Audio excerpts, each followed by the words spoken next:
বিদ্রোহীদের দামেস্ক দখলের মধ্য দিয়ে আসাদ পরিবারের অর্ধ শতাব্দীর শাসনের ইতি ঘটল। ব্যক্তিগত একটি উড়োজাহাজে দামেস্ক ছাড়েন বাশার আল আসাদ। তিনি ২৪ বছর সিরিয়ার প্রেসিডেন্ট ছিলেন, তবে তিনি কোথায় পালিয়েছেন সেই তথ্য অজানা।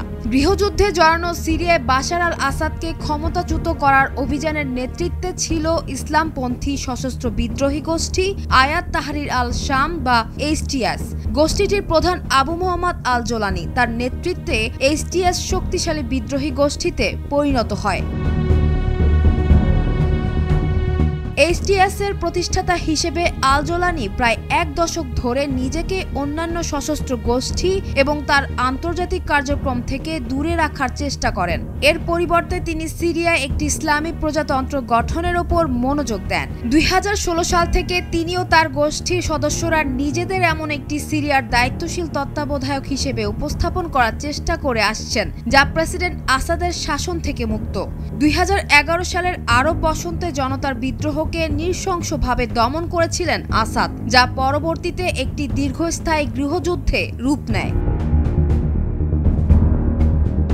২০১৭ সালে সিরিয় সালভেশন গভর্নমেন্ট প্রতিষ্ঠা করে এইচটিএস। এর মাধ্যমে তারা ইদলিব প্রদেশ পরিচালনা করত।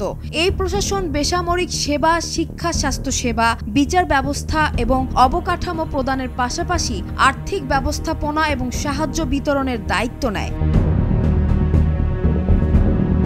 ১৯৮২ সালে সৌদি আরবের রিয়াদে জন্ম নেন আবু মোহাম্মদ আল জোলানি। তার পূর্ব নাম ছিল আহমেদ হুসাইন আল সারা। তার বাবা সৌদি আরবে পেট্রোলিয়াম ইঞ্জিনিয়ার হিসেবে কাজ করতেন। ১৯৮৯ সালে তার পরিবার সিরিয়ায় ফিরে আসে এবং দামেস্কের কাছেই জীবনযাপন শুরু করে। ২০০৩ সালে ইরাকে চলে যান আল জোলানি। একই বছর যুক্তরাষ্ট্রের আগ্রাসনের বিরুদ্ধে প্রতিরোধের অংশ হিসেবে তিনি ইরাকে আল কায়দায় যোগ দেন।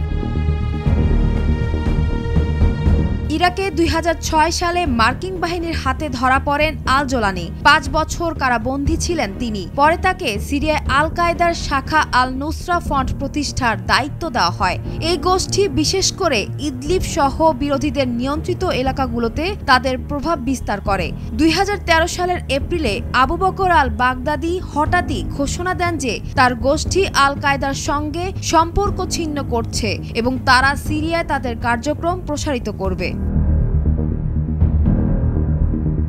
এক সপ্তাহ আগেও আসাদ বাহিনী দেশের উল্লেখযোগ্য অংশে নিয়ন্ত্রণ বজায় রেখেছিল।